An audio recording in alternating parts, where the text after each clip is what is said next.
One of my last videos, I had to take the wheels off this thing. The lug nuts have one of them security lug nuts on. Well, the tool no longer worked. It comes with a socket. So anyways, I showed how to get those security locks off. I didn't say why I was taking the wheels off. I have to replace the brake lines, front to back, and probably a few more. There's two that run from the front to the back. I'll be replacing both of them, and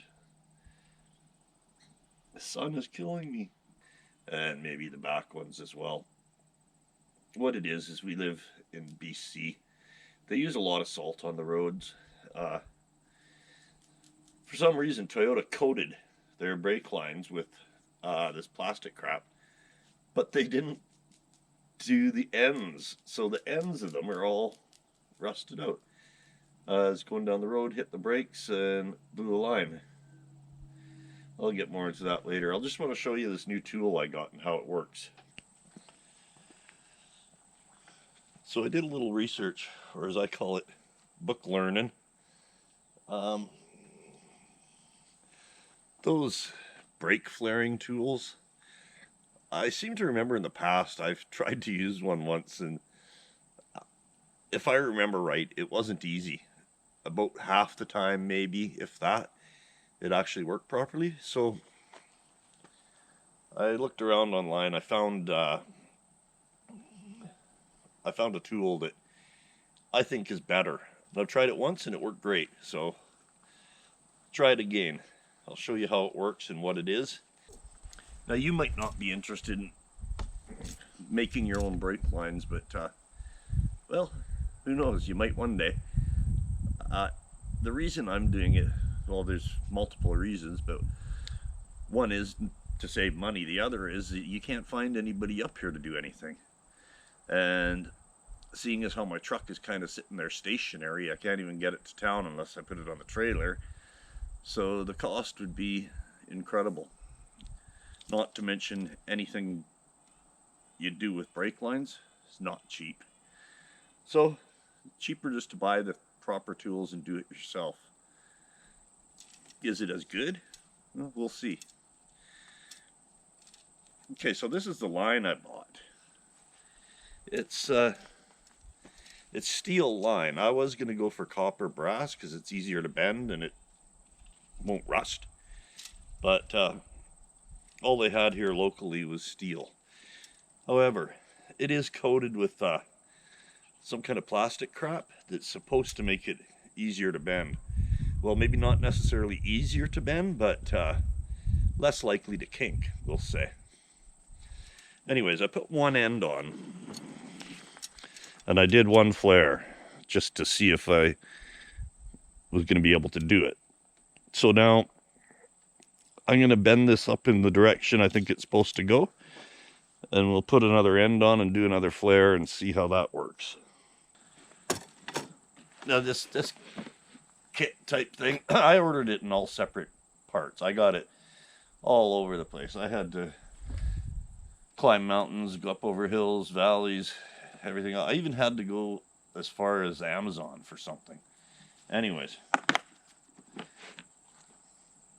this is what I got. Got all the fittings, male and female. I got one of these. Not sure how it works, but I'm going to fake it and make it work. This is your brake line bender, and it appears to do 3 different sizes. And it's got some cool writing on it. So we have to make some tight bends. That's why I bought this. I mean, otherwise you could just, you can bend this stuff by hand. But if you got tight bends, you're going to probably kink it. So $20.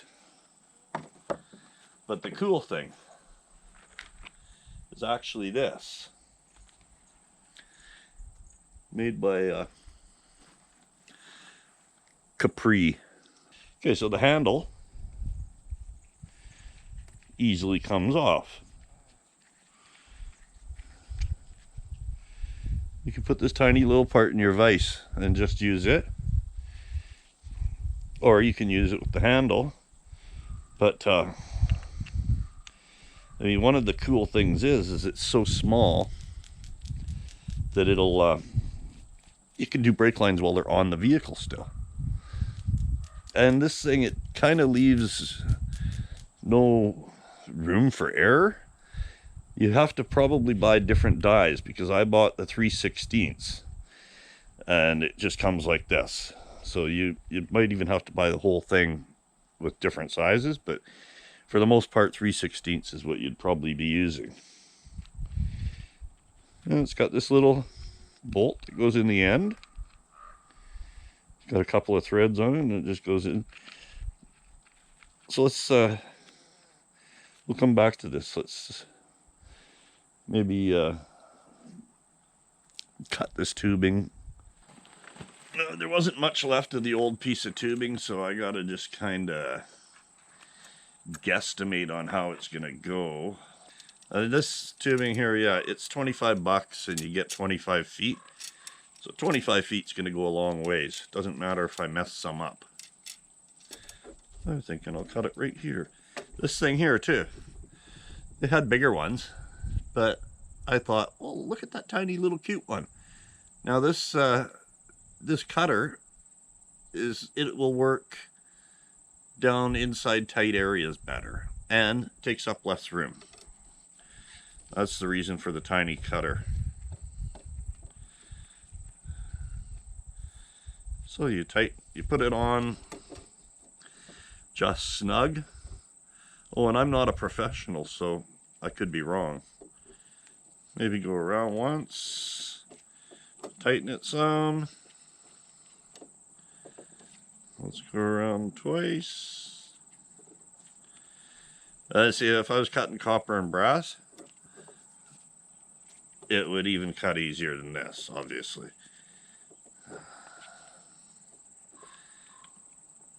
Now, most brake line flaring tools also, they say that you have to file down the edges.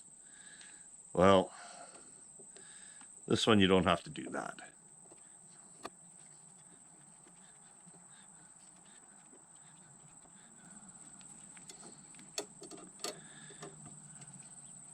And it cuts it off wonderfully. Okay. So, now what you want to do too is always remember and never forget to put your line fitting on before you flare the end. Okay, straighten it by hand a little bit.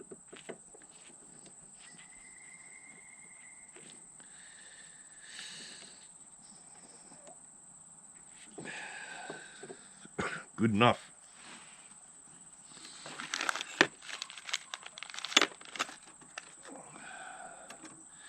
Line fittings, these ends for Toyota, it's a 3/16 line, and this is a 10mm by 1. I'm hoping they work because the Toyota ones actually have more of a smooth part on the end. This is about 1/8 of an inch smooth on the end, and Toyota's probably 1/4 inch. I don't know, online they kind of look the same, so this is what I ended up with. You just drop that in there. Now for the cool tool. Okay. First of all this is for the depth. So you take that out.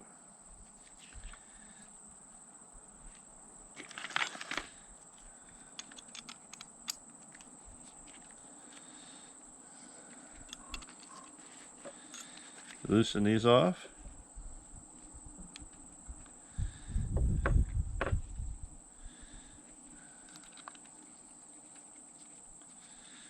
Make sure that's turned in all the way. Slide your line in.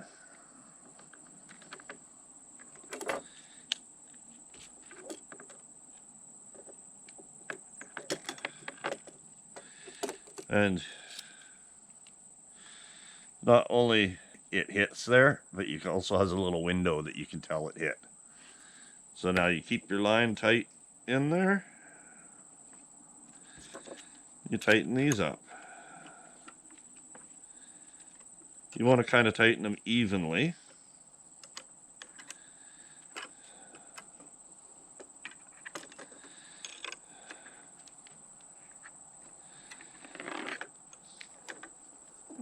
Before it gets too tight, take that out. Now, like I said, this is the second time I've ever used this. So if it works, that means that any idiot can use it. Okay, the other things this tool comes with.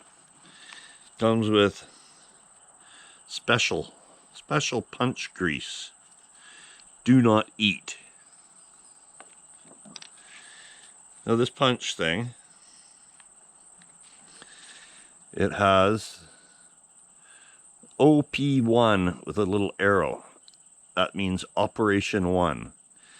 And then it doesn't say anything, but Operation 2 obviously is the other end. So I'll show you that here. Before putting it in, I just put my goop on there. You stick her in OP1.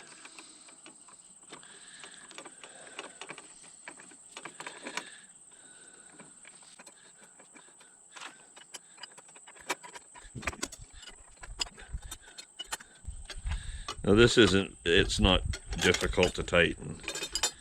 I just make it look that way. Then you can see as you're tightening it, you can see the gap, so you'll know when it's all the way. It's tight.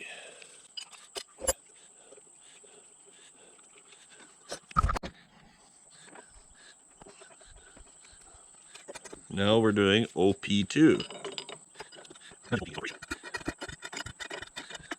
And you feel it stop.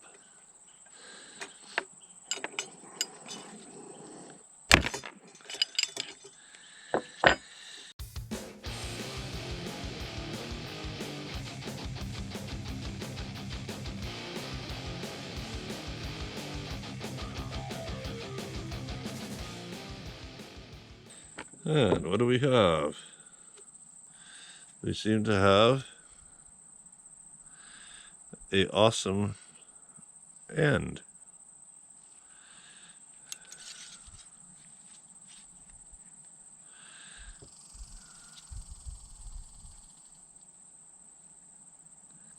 So what this is called a double flare, or some people know it as an inverted flare, with a 45-degree angle down on the inside.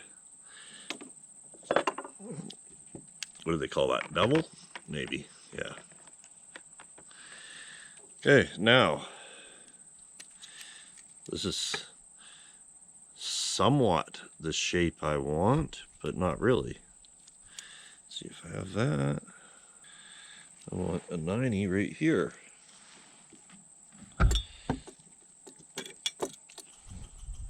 This is something that almost seems like it should take 3 hands, but well, it seems to be working fine. Perfect bend, no kinks. I'm going to make a video of the actual brake line making,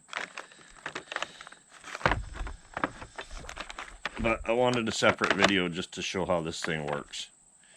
It's pretty cool. I used about a foot, so I can make 24 more. So if this one doesn't work, not a problem. So the tool itself, I think, was 70 bucks with delivery and everything else. So 70, 20, it's about 100 bucks for the cutter, the tubing cutter, the bender, and the tool. About 100 bucks in Canada. and then 25 bucks for line, and 25 bucks for 50 fittings. That's 25 female and 25 male ends. Now, these brake line tools, looking online, there's a few different types you can get. You can get the regular old type that comes in a case does the 4 different sizes or whatever. The ones that only work about half the time, the double flaring tools. There's another one, I think in Canada it's about 300 bucks, and it's got a cool lever. It's kind of like almost like a hydraulic lever that you pull in and it does it, but it goes in the vise, and it's big. It'd take up too much room. So, and 300 bucks, well, I'd have to make a lot of brake lines to make it worthwhile. This one here that I got is small, compact, easy to store somewhere, and